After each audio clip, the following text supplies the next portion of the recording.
Hello everyone, hope you're doing alright. Welcome back. This is the third video, and this video we are going to touch on breaker blocks.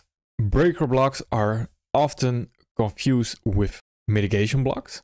Last episode we talked about mitigation blocks and the type of pattern the mitigation block has. Now, the mitigation block has a swing failure pattern. Now, the breaker block, as I've mentioned in the last episode as well, has a breaker pattern. Obviously, it's already in the name, breaker pattern and swing failure pattern. So swing failure pattern is for the mitigation block and the breaker pattern is for the breaker block. So if we take our line tool right here, let's say we have an up move right here. We have a down move. Then we have another up move, takes out this high. Then we have another down move, takes out this low. So the high and low gets taken.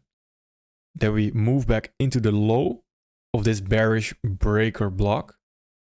And then we continue lower. That's a breaker pattern. And of course, this is a bearish breaker pattern. So the important thing for us to understand is we are taking a swing high. Again, if you don't know what a swing high is yet, we'll touch on it later. We are taking a swing high and we are taking a swing low. And then we move back into that range.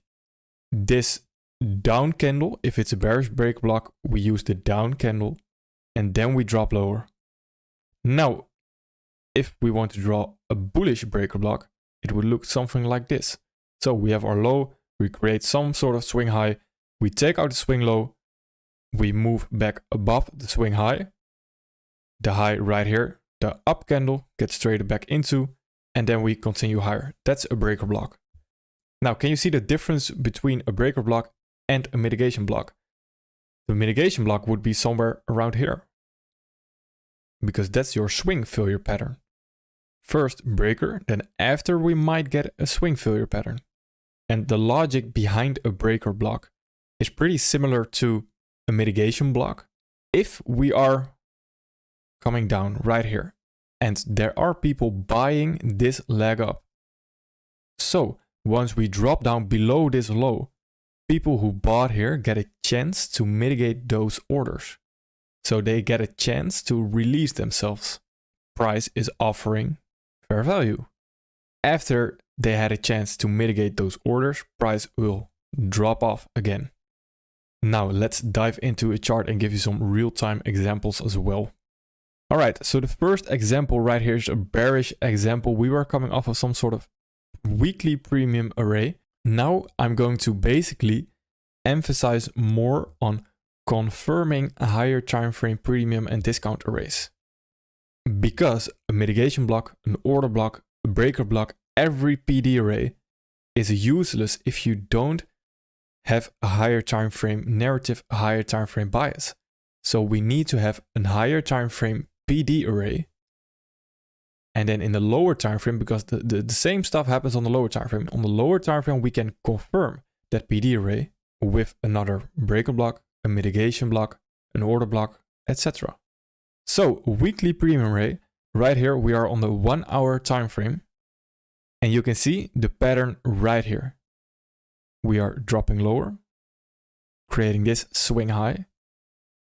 Right here, a swing low. We take the swing high, immediately drop down below, and we take this swing low as well. Then this right here,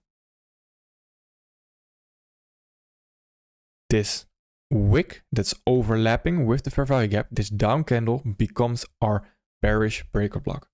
Now, the entire breaker block is the consecutive down candles. So this is your entire breaker block. Just like an order block is the consecutive down candles.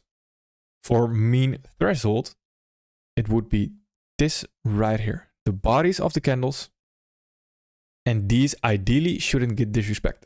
Now there's a thing with mean threshold, and I get this question very often. Mean threshold, if it gets disrespected like this, just a little close above, this doesn't mean that the whole idea of this breaker is invalidated. The 50%, the mean threshold, is just an early indication. That's all it is. But the bearish arguments here are still stronger than the bullish arguments. So there's no reason here to think if price closes just a little bit above it, that the whole idea is invalidated. That wouldn't make sense. So remember that. It's not something set in stone. It's just an early indication. Now we have the pattern, obviously. We have this breaker pattern. We take the low right here because it's a bearish breaker block. And then next step is something overlapping. So as you can see, there is a fair value gap overlapping. Now this is often referred to as a unicorn setup. A unicorn setup is a breaker and a fair value gap overlapping with each other. So at this low, there's a fair value gap overlapping with the breaker. That makes it even stronger. Just like we talked about in the previous episode. If there is another PD array overlapping with another PD array, or there's something nested inside of here, so here might be a very lower time frame order block, then that makes the PD array even stronger.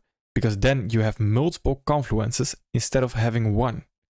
And then you can see we move away eventually. Now what happens here? This is a mitigation block. Swing failure pattern. It's coming back to this low. This wick is overlapping with a volume imbalance. I would count that as a fair value gap. Of course, do your own testing, see what you prefer. And then after touching this mitigation block, it drops off again. This is your swing failure pattern. So we had our breaker pattern right here. And then here we have our swing failure. And this creates a mitigation block. Now again, remember the steps. And again, a breaker block is strong, especially with an overlapping fair value gap, if your bias is correct. So if you know where price is trading to, obviously everything will be strong if we know where it trades to. But without a higher time frame context behind anything, you can have 100 1-minute time frame breaker blocks, but they will not be strong. If there is no context, there's no narrative, there's no higher time frame bias. That's very important for you to understand. And that's where a lot of people struggle with, and that's relatable as well, because I've been there as well in the beginning. You're just trading the 1 minute and you're trading every breaker block you see without any higher time frame context whatsoever, and you just get blindsided and you're thinking, why isn't it working? Well, maybe you're not even looking at the higher time frame. If we know the orders are on the higher time frame, why do we ignore the higher time frame? That's stupid. All right, so let's move on to the next example. Right here, we can take a look at the monthly actually. And if we take a look at the monthly right here, we can see we are coming off of this monthly order block. If we then drop down into the 4 hour, so that's already our context, that monthly order block. That's interesting to see. See how price is all fractal? It's all fractal. So first we have some kind of move right here, but let's just ignore this bit right here and let's move on to this. Can you spot the breaker? This last up move, we create a swing high and we take out this swing low. We wick below it. We have an immediate displacement higher, taking out the swing high right here. Then this right here, this little body, the up candle, is our breaker. The wick isn't overlapping. The top of the wick isn't overlapping with any of your value gaps. So we take the body. Right here, we trade back into it and we displace again. So we have our pattern. We take the high. And what do we have? An overlapping fair value gap, making it even stronger. And we have our bias already based off of the monthly. So we have a monthly bias.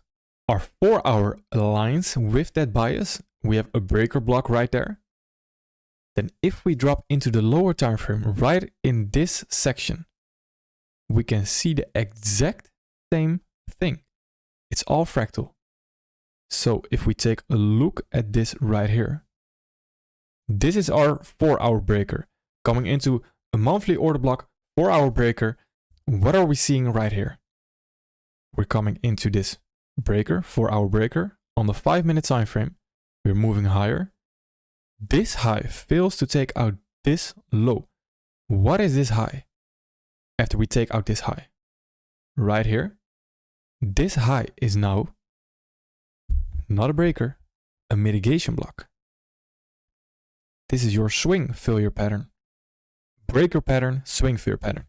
These are the only two patterns that are in the market that will tell if the market is reversing or not. It's either a swing failure pattern or a breaker pattern. These are the only patterns. So let me write that down for you. So it's either a swing failure pattern, a mitigation block, or a breaker pattern, a breaker block.